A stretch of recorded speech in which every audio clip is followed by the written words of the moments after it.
जी नमस्कार, प्रणाम आप लोग। मैं कुमार मनमोहन सर आपका स्वागत करता हूँ।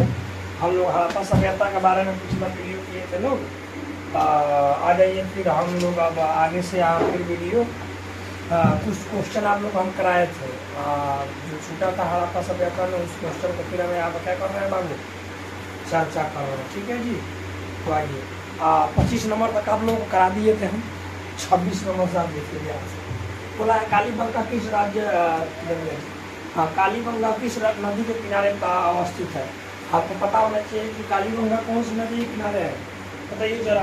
कालीबंगा कौन सी नदी के किनारे है, आपको सबको पता होना चाहिए। बहुत ही सिंपल क्वेश्चन है, आपको कालीबंगा के बारे में पता होना चाहिए। तो आपको ध्यान रखना चाहिए कालीबंगा कौन सी नदी के किनारे है बाबू, सरस्वती नदी के किनारे है। रावी नदी के किनारे कौन सा है, हड़प्पा है। कौन सा है बाबू आपका, हड़प्पा है। कौन सा है आपका, हड़प्पा है। हड़प्पा हड़प्पा कौन सा है, रावी नदी के किनारे। सिंधु नदी के किनारे कौन सा है, मोहनजोदड़ो। मोहनजोदड़ो कौन सा है, मोहनजोदड़ो है। और आपका क्या कालीबंगा कौन सी नदी के किनारे है, सरस्वती नदी के किनारे। ठीक है जी, सरस्वती नदी के किनारे। अगला देखिएगा, सिंधु सभ्यता का बंदरगाह नगर कौन था। बंदरगाह, जब भी बंदरगाह की बात करें, लोथल। कौन सा, लोथल। जूता हुआ खेत का प्रमाण, जूते हुए खेत का प्रमाण था। जूते हुए खेत का प्रमाण, खेत का प्रमाण, जूते हुए खेत का प्रमाण की बात करें तो आपको ध्यान रखना है कि जूते हुए खेत का प्रमाण कहाँ से मिला था। जूते हुए खेत का प्रमाण मिला था आपका कहाँ से, आपका कालीबंगा से। लेकिन अगर बंदरगाह की बात करें तो आपको हमेशा याद रखना है लोथल जो था गुजरात में पड़ता है, वो क्या था, सिंधु घाटी सभ्यता या हड़प्पा सभ्यता क्या था, बंदरगाह था। अगला प्रश्न देखिए, बोला है सिंधु सभ्यता में नर्तकी की मूर्ति कहाँ से मिली थी। नर्तकी की मूर्ति कहाँ से मिली थी, बताइए जरा। नर्तकी की मूर्ति कहाँ से मिली थी, सिंपल सा क्वेश्चन है। नर्तकी की मूर्ति कहाँ से मिली थी, यानी आपको बताना है कि सिंधु घाटी सभ्यता में जो नर्तकी थी, उस नर्तकी की मूर्ति कहाँ से मिली थी। आपको पता होनी चाहिए मोहनजोदड़ो से, क्योंकि घनी आबादी वाला क्षेत्र था। सॉरी, मतलब जो सिंधु घाटी सभ्यता था उसके जो प्रमुख नगरों की कैटेगरी में आता था कौन, मोहनजोदड़ो। यहीं से नर्तकी की क्या प्राप्त हुआ था, मूर्ति प्राप्त हुआ था। ठीक है जी, चलिए आगे देखिए। आगे बोला है सिंधु सभ्यता का किस देश के साथ व्यापारिक संबंध नहीं था। आपको याद रखना है चीन के साथ व्यापारिक संबंध नहीं था। किसके साथ व्यापारिक संबंध नहीं था, चीन के साथ व्यापारिक संबंध नहीं था। अगला देखिए, सिंधु वासियों के प्रमुख देवता कौन थे, आपको पता होना चाहिए। पाशुपति। कौन, पाशुपति। पाशुपति और मातृदेवी। पाशुपति और मातृदेवी, यही दो देवताओं की क्या हो रही थी उस समय सिंधु घाटी सभ्यता में, पूजा हो रही थी। ठीक है जी, अगला देखिए, बोला है सिंधु घाटी सभ्यता का कौन सा स्थान मृतकों का टीला के रूप में जाना जाता है।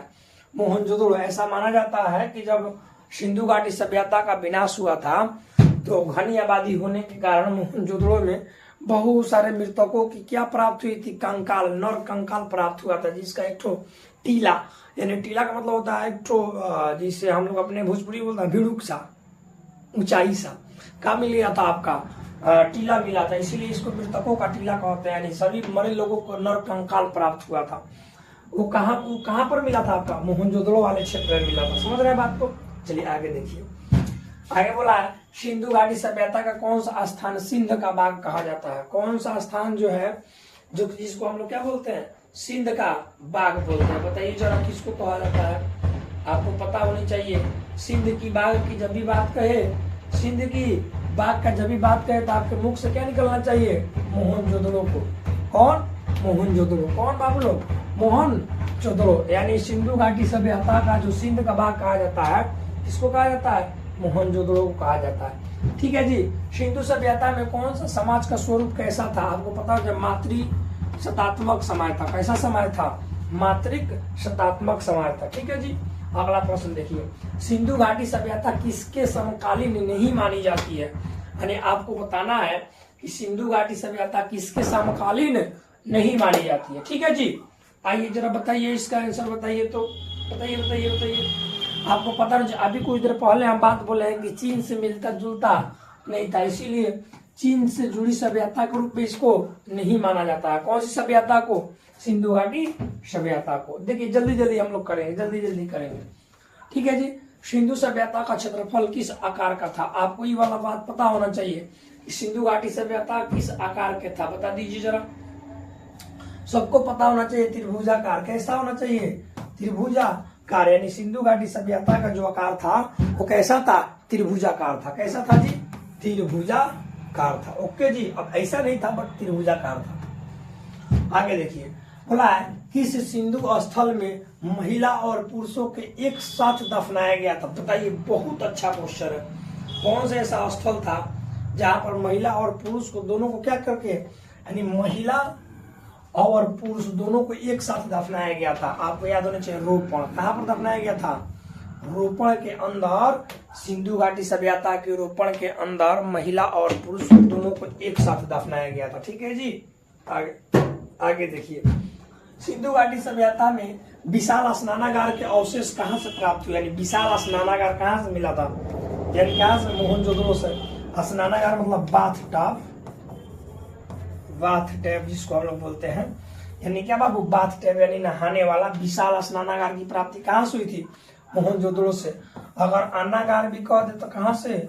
मोहनजोदड़ो से। अन्नागार, विशाल अन्नागार या विशाल स्नानागार, ये दोनों की प्राप्ति कहां से हुई थी? मोहनजोदड़ो से हुई थी। कहां से हुई थी? मोहनजोदड़ो से हुई थी। ठीक है जी। अगला देखिए, सिंधु घाटी सभ्यता की जुड़वा राजधानी किससे कहते हैं? ये तो आपको एकदम आसान है, हड़प्पा और मोहनजोदड़ो को कहते हैं। किसको कहते हैं? हड़प्पा और मोहनजोदड़ो को सिंधु घाटी सभ्यता की जुड़वा राजधानी के रूप में जाना जाता है। ठीक है जी। अगला देखिए, राखल दास बनर्जी को मोहनजोदड़ो के अवशेष किस वर्ष मिले थे? आपको पता होना चाहिए। 1921 की बात करें तो हड़प्पा, क्या? हड़प्पा। ओके जी। और 1922 की बात करें तो मोहनजोदड़ो, मोहनजोदड़ो। ओके जी।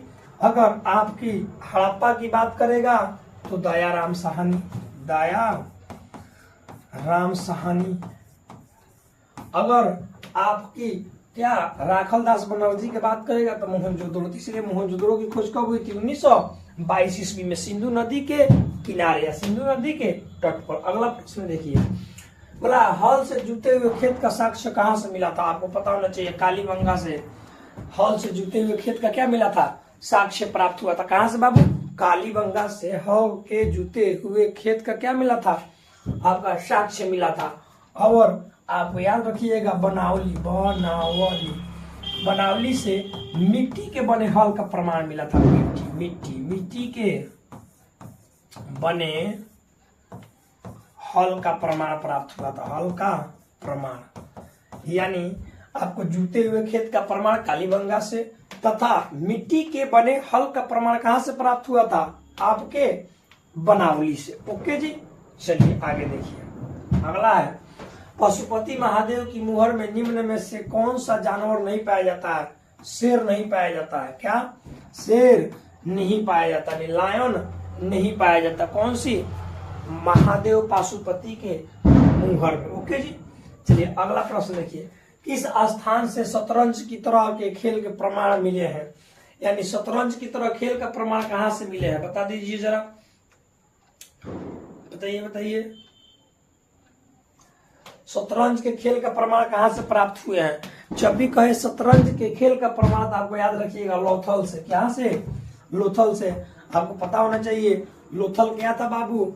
लोथल एक ठो बंदरगाह था। कौन सा? सिंधु घाटी सभ्यता का। ओके जी।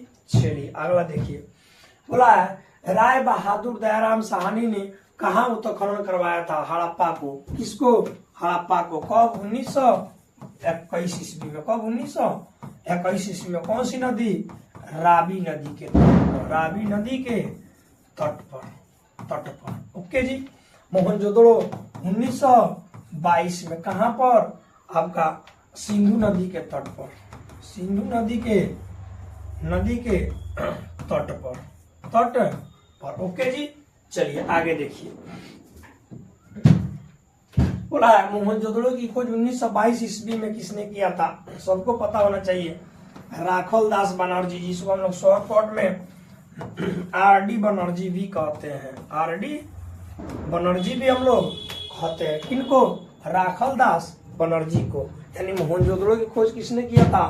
राखल दास बनर्जी। ओके जी, चलिए आगे देखिए अगला प्रश्न।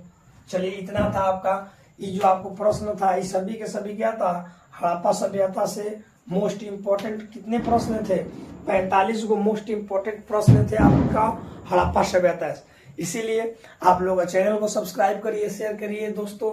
हम आपको इसी तरह बहुत से इंपॉर्टेंट ऑब्जेक्टिव लेकर आएंगे जो कि बोर्ड 12th के साथ साथ आपको इंडिया का हर एग्जाम में काम आएगा, क्योंकि यह एनसीईआरटी का सारा प्रश्न है। और आपका 80 से 90% प्रश्न चाहे बोर्ड हो या आपका कंपटीशन हो, कोई भी एग्जाम हो, एसएससी हो, रेलवे हो, बिहार पुलिस हो, दरोगा हो, बिहार एसएससी हो, कुछ भी हो, उसमें अक्सर क्वेश्चन एनसीईआरटी से ही आने की पूरी संभावना रहती है और आती भी है। इसीलिए आप लोग से रिक्वेस्ट है कि चैनल को सब्सक्राइब करिए, दोस्तों के साथ शेयर करिए। क्या एकलव्य भाई मनमोहन सर चैनल क्या है अपना?